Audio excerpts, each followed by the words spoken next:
Welcome to the Great Detectives of Old Time Radio. From Boise, Idaho, this is your host, Adam Graham.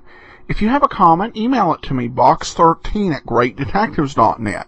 Become one of our friends on Facebook, facebook.com/radiodetectives. And the nominations are once again open for the Podcast Awards through September 30th. Go to podcastawards.com. We'd appreciate your nomination in the Culture Arts category, along with any other favorite podcast you enjoy in the other categories. They'll definitely appreciate that. Well, this episode is brought to you by the financial support of our listeners. Thank you so much. Here now is today's episode of Barrie Craig Confidential Investigator, Diary of Death. William Gargan stars as Barrie Craig, Confidential Investigator.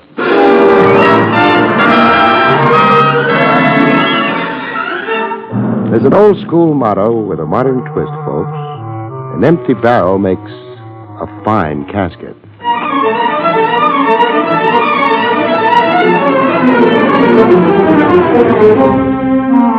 The National Broadcasting Company presents William Gargan in another transcribed drama of mystery and adventure with America's #1 detective, Barrie Craig, Confidential Investigator.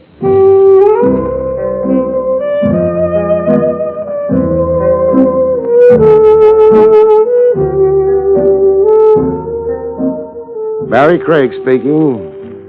Manhattan Island's my beat. From Battery Place uptown to Spite and Divo. I've got my footprints on every inch of sidewalk, a memory in every mile. Get used to a beat and it's like home to you. You're an island native, and only a pretty fancy fee can drag you even across the river to Brooklyn or 3 other boroughs. To drag you out of town needs a major earthquake or an act of Congress. So how come I find myself 40 miles from Broadway in an incorporated village called Seneca on the trail of a claw murderer? A nice little gent with side whiskers like Abraham Lincoln coaxed me into it. Town Supervisor Samuels, he called himself. His pitch went something like this. I came straight to you from Lieutenant Trav Rogers of your Metropolitan Police, Mr. Craig. Yeah, Lieutenant Rogers phoned me you just left his office. No dice, old man. Seneca's off my beat. But it's a situation of desperate emergency. What's the population of your village, Samuels? 300. A killer can't lose himself in that small a crowd. But, Order every townsman to line up in the public square. Then go up and down the line. When you see a wild gleam, nab him. A wild gleam? The guy you're looking for is a lunatic, first class. The claw used in the killing shows that. One nut in a neighborly crowd, your sheriff can't be that helpless. He is. Berkey's only honorary sheriff. His business is farm tools and tractors. Who's your regular sheriff? We have nobody. Crime in Seneca is a rare thing. Don't even have a jail.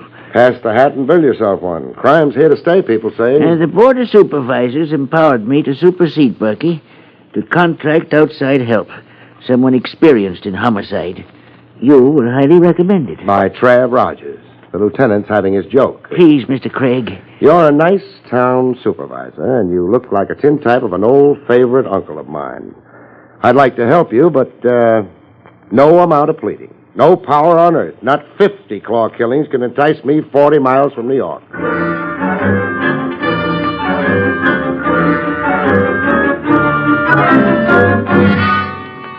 In Seneca, flanked by Samuels and the sometime sheriff, I got a look at the corpse. The morgue was the back room of a taxpayer divided into a grain, oats, and seed shop and mortuary parlor. This was Dr. Tyler, Mr. Craig. A doctor, huh? Horse doctor. Oh, sad day for Dobbin. Pretty thorough job of annihilation. Shocking crime. The claw marks on the skull were made by a garden tool, looks like. Yeah. Did Doc Tyler have any enemies? Let the sheriff answer, Samuels. Why, no. Not to my knowledge, he didn't. Doc Tyler was a pillar in the community, a fine, respected Save man. the eulogy for the funeral services, huh? Theft, then. Was anything stolen? No, I'll have to say no to that. All Tyler had was accounts receivable. Bills owing him for his doctoring work. You went over his property, then? I did. The robbery was my notion, too, at first. I ordered an inventory of everything Tyler owned. right down to the horse pails. And nothing was missing? Nothing of any account, no. Except for old Baldy, everything was right where it belonged. Except for old Baldy, you say? Huh? Oh, yeah.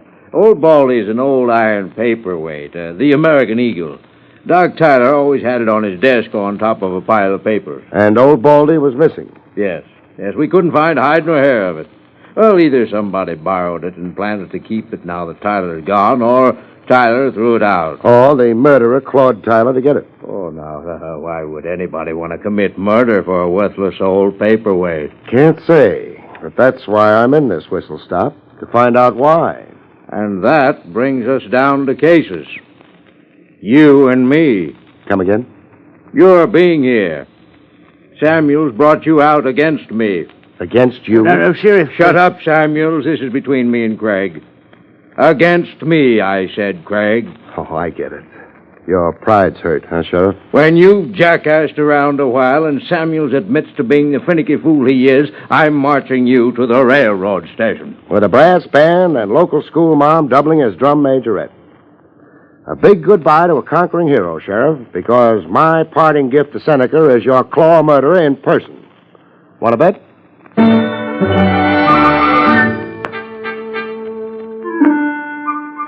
I found overnight accommodations at a Miss Pringle's split seconds before a storm broke. Miss Pringle was a spinster who looked it, and a fluffy white poodle who looked as if he was eating himself into his grave to escape Miss Pringle. This is Fluff, Mr. Craig. Fluff, huh? Does he bark? Seldom. Fluff has chronic laryngitis. Oh. Dr. Tyler, peace to him, was treating Fluff. Sad about Dr. Tyler. You're here to find the fiend? I'm here to get a night's sleep. Very well. You can have the attic room. Why so high a climb? But I'm not accustomed to taking male lodgers. Enough said. Blankets, towels, is everything there? Oh, yes, the room is ready. And a wall outlet so I can plug in and shave? No, the electric wires don't extend to the attic. Oh. There's a kerosene lamp. Now, if you'll go to your room... You're pushing me, Miss Pringle. But I'm not accustomed to men in my parlor. Enough said. I'll see you in my dreams. Oh, my. Good night, Miss Pringle.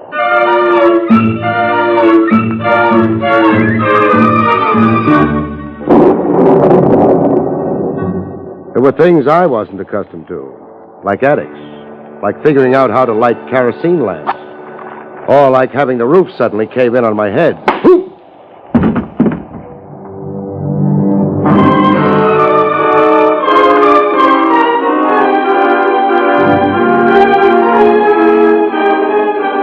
I went down from a sneak blow. A club, the weapon felt like. I went down, but not out. I could see through a red haze like a film of blood, and I could hear glass breaking somewhere in the room. I rolled on the floor, not to be a sitting duck for a second blow. But no second blow came. Just quiet and the rain outside. The rain blowing in from an open window. The window my sneak opponent had used getting in and out. I went out the window after him.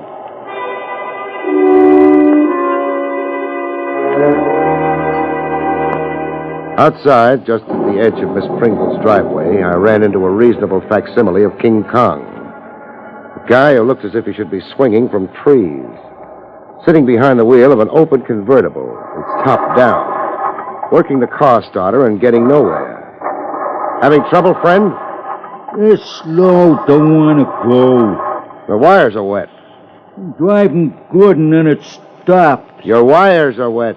I'm driving good and then it stops and then it won't go. You're getting all tangled up in your IQ, friend. Doesn't the top go up? Yeah, easy. This button here, you push it. So push it.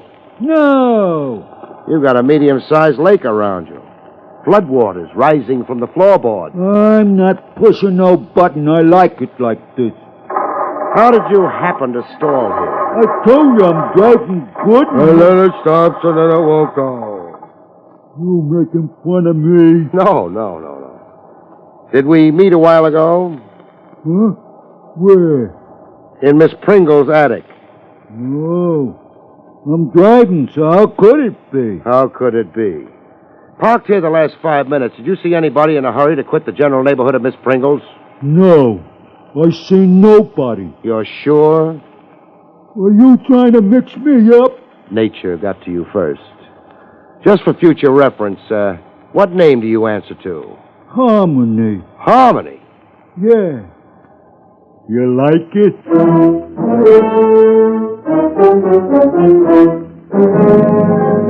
Back in the attic with the kerosene lamp lit and Miss Pringle in a trembling spasm, I took stock of the room. Oh, what you've told me, Mr. Craig, it's unbelievable. Believe it. I wasn't born with this rhinoceros egg on my head. But what purpose I'm checking to see. This picture on the floor, where was it hanging originally? The kerosene lamp's throwing so many shadows I can't see the nail hole. Why, it hung there over the highboy. The glass broke? Yeah, it needs a new glass. A ship's print, huh? Yes, the Princess Ida, an old whaling vessel. The picture have any special meaning? Special meaning? A value, an heirloom or something? Why, no. No value. I only paid $1 for... Oh, wait. Yes, come to think of it, I was offered a good price for it. How good a price? $100, if I recollect. For $1 print? Who made the offer? The young Mr. Stanley, the one with the new antique shop out on North Rugby. Why didn't you sell the picture to him? Well, I'm not sure. For spite, I guess. Spite? Well, the young man was too persistent and bad-mannered. Calling me on the telephone and then tracking his muddy boots on my parlor rugs. But I don't understand why these questions. Somebody was up here to steal the picture. I got in the way and was struck down. But nobody stole the Princess Ida. It was dropped in the commotion and the getaway. I heard breaking glass while rolling on the floor. Oh, you're trying to frighten me. Just enough to make you twice the cautious miss you already are. No men in your parlor. There's one joker abroad who might not respect that rule. Oh, you're not alluding to the claw murderer. Bolt your door and sleep with one eye open. Oh, my... I've just found you, beautiful, and I don't want to lose you. Mr. Craig. Yes, Miss Pringle. There's a fine room on the first floor right next to mine. Oh, no thanks. I'm getting to like the attic. There's electricity and a wall outlet you can shave. Oh, really kind of you. But I'm looking forward to roughing it. It'll toughen me up. Mr. Craig, I insist you move to the room downstairs next to mine. Oh, this creeping infatuation for me. Fight it, Miss Pringle, to your last drop of blood. We could get to be the talk of Seneca. I don't care, Mr. Craig. I'm frightened.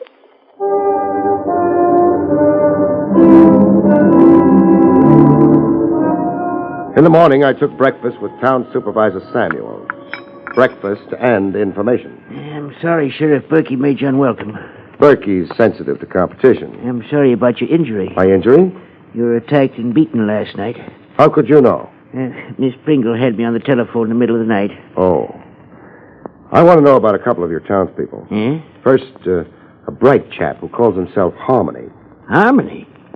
Now, what reason could you... Never mind. I'm asking the questions. Tell me about him. Harmony's Big Toby Keller. Hires out for odd jobs. Spring plowing, window washing, garage work. How about dirty work? No. Craig, you're wrong about Harmony. I'd take an oath. His mind isn't the best. But we know him to be good-natured, honest. Mm-hmm. What about a young Mr. Stanley? Fred Stanley? He's a newcomer to Seneca. What brought him here? A lawyer got him to come in the first place. From Chicago, I think. Yeah, Chicago. Fred Stanley came thinking he was a missing heir. Claimed his grandfather's fortune. But there was no fortune. Only an old house just this side of the Seneca line. Not worth the taxes on it. Why was there any idea of a fortune at all? And the grandfather, old Mitchell Stanley, was said to be a rich miser who put no trust in banks. When Mitch Stanley died, there wasn't a penny. They had to auction off his furniture to pay for his funeral. But young Stanley stayed on in Seneca. Yeah, opened an antique shop in the old Stanley house. Can he make out in a one-horse town like this? He has business signs posted on the highways, hoping to get the tourist trade. What's your interest in Fred Stanley? He tried to buy a ship's print, the Princess Ida, from a girlfriend of mine, Miss Pringle. Stanley offered $100 for a picture worth $1. A liberal offer like that is... Craig! No, don't blow your gasket. It's only a parcel delivery through your closed window. Did you order this? What is it? A claw. A garden tool like the one used on Doc Tyler. And a note with it. It's addressed to me, Barrie Craig. Get out of Seneca by 10 this morning or never. Get out of Seneca by 10? 9. I've got an hour of grace. Or never. Craig, it's a threat against your life. I'll be planted in the country. A city fellow like me. The handwriting. No handwriting. The note was put together with newsprint. Can I borrow your car? Yeah, of course. Stanley's Antique Shop is on North Rugby Road, just this side of the Seneca line, you said. It's a 3-mile drive, up the incline to Widow's Ridge, then left a quarter mile. Craig, be careful. Please, I don't want your murder on my conscience. Okay, I'll stay alive, but only for your sake, mind you.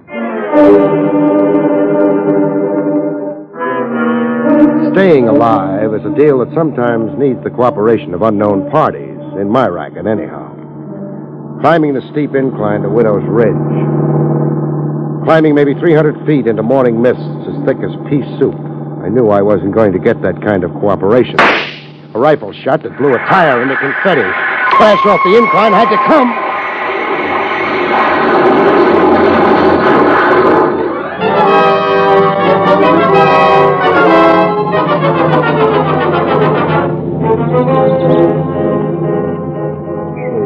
Funny distortions in your eye when you first come to and start taking inventory to see if you're alive.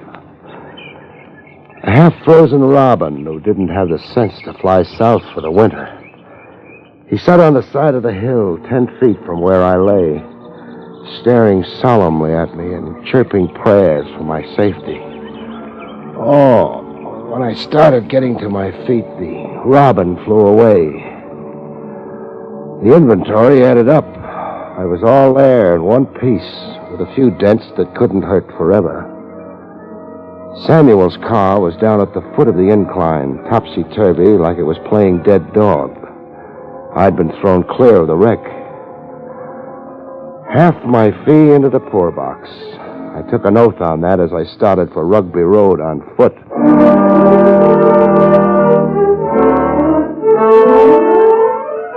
Fred Stanley gave me the expected answer. Just what do you find so unusual about my interest in buying old pictures, Mr. Craig? $100 for a $1 picture doesn't make sense. And why must it make sense? It's a cold, practical world, chum. People generally don't go haywire with money. They conserve it. Now, look, Craig, I collect Americana. Whatever strikes my fancy, I buy. The cost is secondary. But you're in business to buy cheap and sell at a profit. Technically, yes, but it doesn't work out that way. I love buying and I hate selling. A profit is rare. That gets expensive. Where does the money come from? That's none of your business, Craig. Now, if you don't mind, I'll terminate this interview. I'm in no hurry. Now, look here, Craig. And I'm in no mood for the polite, formal approach, Stanley. Or the kind of weasel talk you've been giving me. Or being terminated. Are you insane? I walked away from my own murder 20 minutes ago. I came to this whistle stop against my will to do a big, good deed. And go home. I don't intend to settle here for keeps. But what has that got to do... You lied to me. A fancy, eccentric pose that's as phony as a ham bone of an acting Shamokin. The ship print signifies something more than just another antique. No polite, formal approach, Stanley. I'm going to pound the truth out of you. Oh, crazy! Let me go! Tell me about the Princess Ida ship print. Let go! Harmony! Harmony, help! Harmony, huh? Now we're making headway. So King Kong's hired out to you. Harmony, help! I want you to let Stanley go. Strapping ape like you, Harmony, you don't need a gun to take charge. I want you to let Stanley go. Sure, I'll let Stanley go. I was only fixing his tie. Oh, Craig, you had no right to manhandle me, no right. It paid off. I got to find out who was providing Harmony with his raw meat. Harmony's with me on day hire. To do general cleaning and polishing, scrape down old furniture. Plus prowl in attics, plus distribute garden tools shaped like claws all over town, plus take rifle shots at passing cars. You're out of your mind. You assaulted me and Harmony rescued me. Now get out of here. Sure. But I'll be back. I'll be back, Stanley. The minute I tumble to your motive.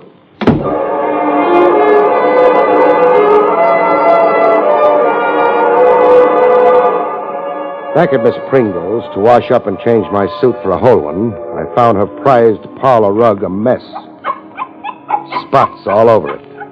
And the dog Fluff, suddenly cured of laryngitis and barking. Warm spots with a sticky feeling to the hand. Red like blood. Blood tracked in by Fluff from somewhere.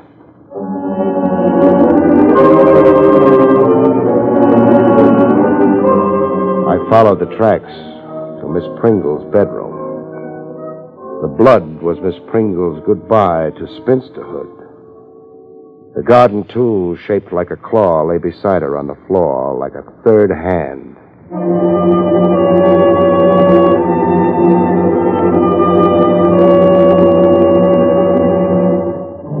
Town Supervisor Samuels, aged 20 years and 20 seconds. Craig, it's ghastly. We'll skip the rhetoric. Miss Pringle was murdered by someone who made off with the Princess Ida. You know that? The picture is gone. I searched high and low. The murder then clears Stanley and Harmony of any suspicion. No. But you saw them Miss both. Pringle could have been murdered earlier, while I was here, breakfasting with you. The Princess Ida and Old Baldy. 2 murders for 2 worthless relics. You're convinced these relics motivated the atrocities? It figures. The relics and somebody's lust to kill for its own sake. We're dealing with a nut to boot. Do the articles have any history? History? A story, some legend they figure in, say. No, nothing I know, Craig. Some background that could tell us why 2 hunks of junk produced 2 killings. I'm sorry. Is there anybody in Seneca who could know? A village librarian or a local historian? You could ask Will Briggs. Will used to be our recorder until the town board voted to abolish the job. Will Briggs? Will's crotchety, bad-tempered. I don't think he'll be disposed to help you, even if he could. Even in a town crisis like this? Will Briggs don't feel very civic about Seneca and its problems.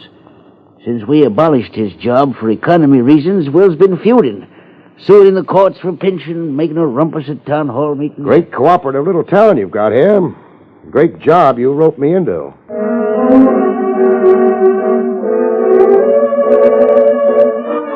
But Will Briggs pulled a switch on Samuel's characterization of him.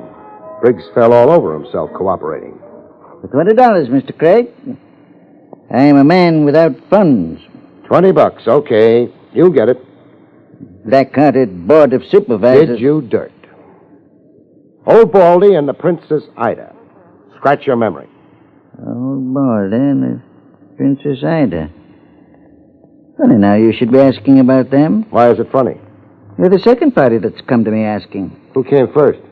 Old Mitchell Stanley's grandson. The one who settled himself into a shop here a spell ago. Young Fred Stanley. What did you tell him? What I'll tell you. If you wait. I have the record here. Yes, here it is. The sales sheet, my own writing, for that auction they held at Mitchell Stanley's once, to raise money for burying him. I was clerking for the auctioneer that day. Get to it, please. In my time. See? It says here we sold beds and tables and floor coverings. Down here it says Old Baldy. 50 cents. Sold to Dr. Tyler. Princess Ida. $1. Sold to Miss Pringle. And the snowman sold for 75 cents. What's the snowman? The design on a patchwork quilt it's named for. Who bought it? Let me see. Sold to Adam Samuels, it says. That's the town supervisor himself. Where's your telephone, Briggs? Telephone? He ain't never invented it from its use to me. Keeping body and soul together as it is. Briggs, don't bend my ears. What's got your back up? Samuels, your town supervisor's number 3 on the claw murderers list. If it's so, I say good riddance to the black-hearted.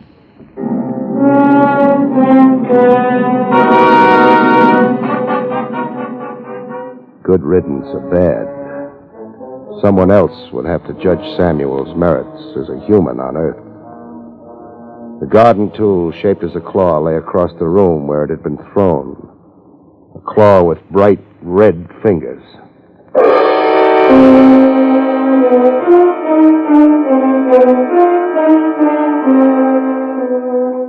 Fred Stanley resisted arrest to the last gasp. Harmony's last gasp, that is. Craig, get out of here. You're under arrest, Stanley. You have no authority. I've got a gun. Harmony! That 8th man comes through the door and he's dead. Harmony! You're asking your moronic stooge to commit suicide? We'll see. Harmony! One down, and Seneca's a better place for it. You killed him. He's only wounded. Where do you want it, Stanley? I'll go with you.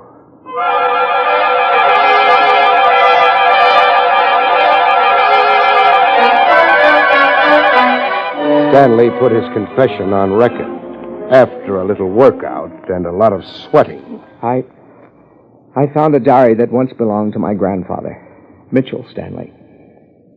A diary hidden behind the oak paneling over a fireplace. In the diary, 3 pieces of a map were mentioned. A piece each hidden in Old Baldy, the Princess Ida, and the Snowman, huh? Yes. A treasure map. The 3 pieces were to fit together into a treasure map. Through them, I'd find the wealth my grandfather was reputed to have. The wealth that never turned up when he died. Insanity runs in the Stanley line, huh? My grandfather's whole genius was a genius for hiding and hoarding. Hiding from the world in that awful house at the edge of the town line. Hoarding his gold. Fantastic thing like a child's treasure map was well in character with my grandfather. The shabby trick, too, was well in character with my grandfather. What does that mean? Well, it was all a grotesque joke. My grandfather's ghoulish sense of humor. I killed 3 people for a load of junk. There weren't any pieces of map in Old Baldy. Or the Princess Ida, or the Snowman. That diary, Stanley. Give it to me. Here, go hunt yourself up some treasure, Craig.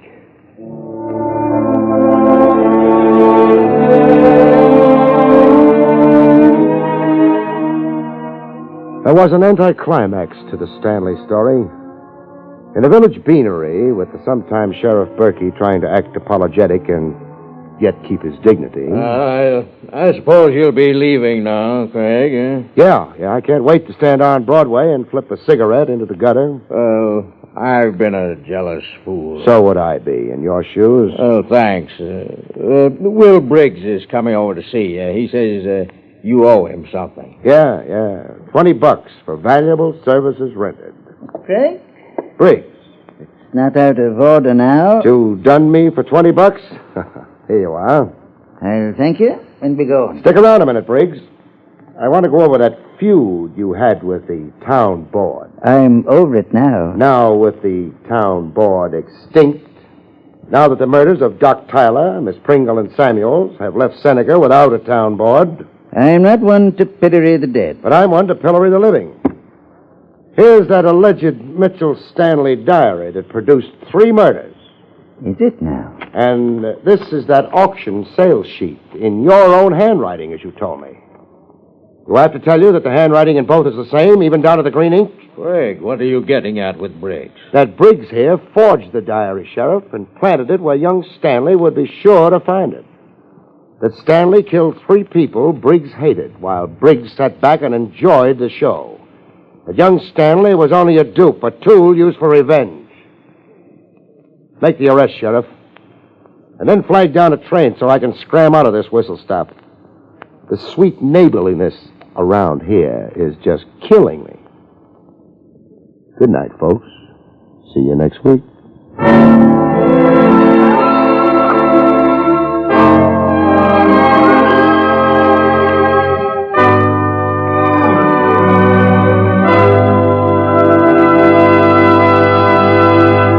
You have been listening to William Gargan in another exciting transcribed mystery drama from the adventures of Barrie Craig, confidential investigator. Tonight's story, Diary of Death, was written by John Robert. Next week, it's the strange story titled A Time to Kill, about which Barrie Craig has this to say. Next week, I have a wow of a time in the kindergarten when a whimsical corpse insists on playing hide and go seek. See you next week, folks.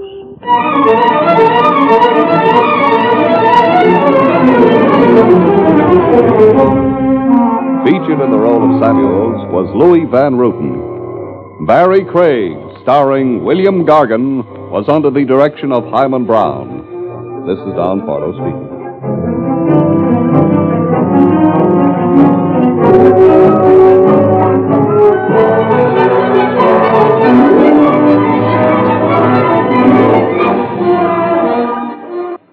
Next, Robert Montgomery presents something different than news analysis on NBC.